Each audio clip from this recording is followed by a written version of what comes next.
변방 목사의 아침 묵상 2022년 5월 7일 아침입니다. 오늘은 이사야 33장 1절로 6절 말씀을 통해서 가장 먼저 달려와 주소서, 이런 제목으로 함께 말씀 묵상의 은혜를 나누겠습니다. 스콘 앱 개발을 위한 40일 기도의 13일째입니다.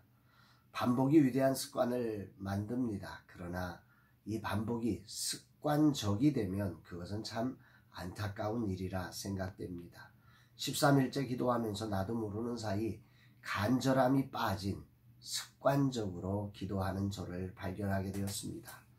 정말 이 일을 시작하신 주님의 마음, 그 심정을 가지고 간절함으로 주님의 뜻이 이루어지기를 소망하는 그런 기도가 되어야 할 터인데, 벌써 13일째 만에 습관적으로 바뀌는 저 자신을 보면서 참 안타까운 마음입니다.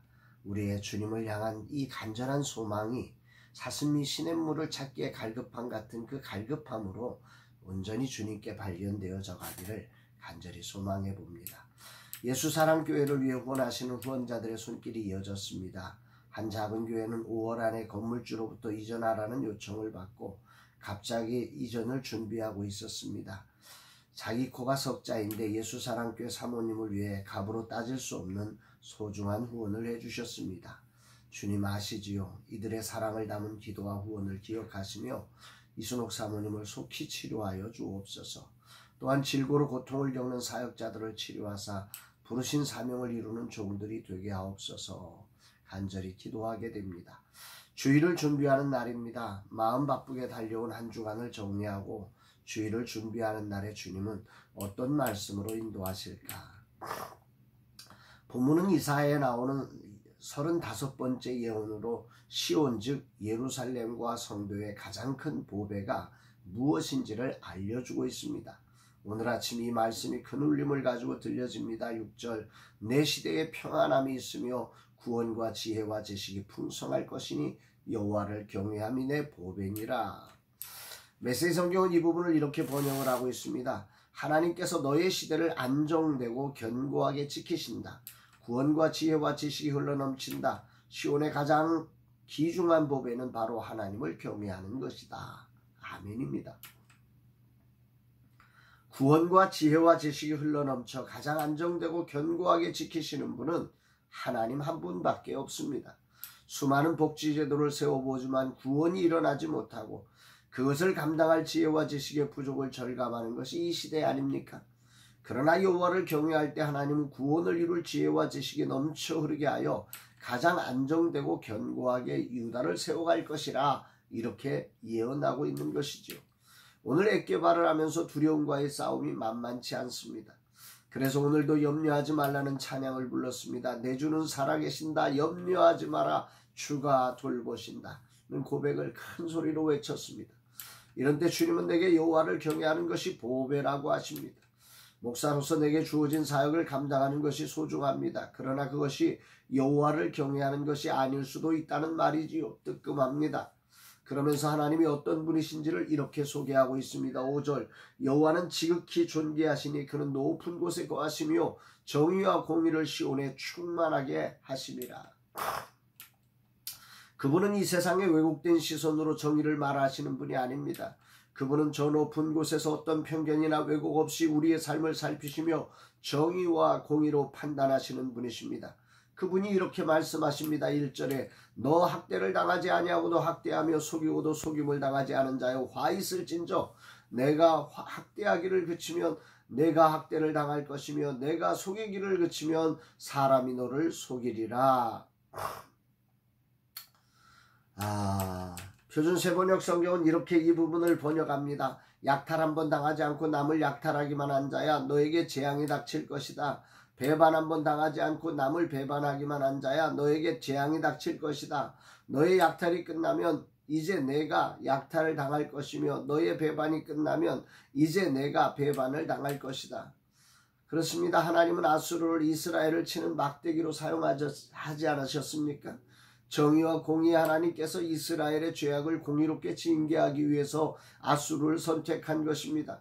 그런데 그들은 약탈 한번 당하지 않고 배반 한번 당하지 않은 자로 약탈과 배반을 일삼으며 이들의 그 약탈 당한 자의 아픔을 전혀 고려하지 않고 정말로 하나님의 마음을 전혀 모른 채로 이 엄청난 일을 했다는 말입니다. 이들은 진실로 하나님을 알지 못하고 정의와 공의란 이름으로 또 다른 죄악을 저지른 것입니다. 이에 정의와 공의 하나님은 이들을 향해 심판을 분명하게 선언하신 것이지. 유다의 기도가 여기서 들려집니다. 오늘 모든 말씀의 핵심처럼 들려집니다. 2절 여호와여 우리에게 은혜를 베푸소서. 우리가 주를 앙망하오니 주는 아침마다 우리의 팔이 되시며 환난 때에 우리의 구원이 되소서. 메시지 성경의 번역이 오늘 큰 울림이 되어 나의 고백이 됩니다. 하나님 우리를 자애롭게 대해 주십시오. 주님은 우리의 유일한 희망이십니다. 아침이 되면 가장 먼저 우리를 위해 오십시오. 어려움이 닥치면 곧장 우리를 도와주십시오. 우리가 주를 앙망하오니 주는 아침마다 우리의 팔이 되시며 아침이 되면 가장 먼저 우리를 위해 오십시오. 선지자는 예언을 진행하다 갑자기 멈춰 이 기도를 올려드리고 있는 것이죠. 정의와 공의 하나님께서 아수르를 향한 심판을 들으며 이는 기도할 소망을 얻게 된 것입니다. 오늘 나도 이 기도를 올려드립니다. 주님, 우리가 주님을 앙망합니다. 주님을 경외하오니 주님은 아침마다 오셔서 우리의 구원과 지혜와 지식이 흘러넘쳐 주님의 영광을 드러내게 하소서 고백하게 됩니다. 세상은 수단과 방법을 가리지 않고 정의란 이름으로 머리로 알고 있는 지식 즉 한 번도 약탈을 당하지 않아 그 아픔을 알지도 못한 채 사람들을 심판합니다.